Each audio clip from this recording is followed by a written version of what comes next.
ఈరోజు మా పచ్చిమిర్చి తోట చూద్దాం. ఇవి మొక్కలు తోటలో ఉన్నాం. ఇప్పుడు మనం క్యాలీఫ్లవర్ మొక్కలు, ఇంకా కూరగాయ మొక్కలు అక్కడక్కడ వేసాము. ఇది క్యాలీఫ్లవర్. పచ్చిమిర్చి కోయడానికి తోటలోకి వచ్చాం, లాస్ట్ కోత కోయడానికి. ఇవి టమాటా మొక్కలు, కాయలు కాసినాయి. ఇవి టమాటోస్.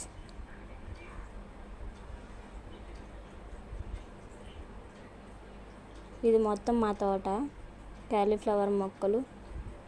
అక్కడక్కడ తోటలో కూర మొక్కలు పెట్టాము. ఇవి మా మొత్తం తోట.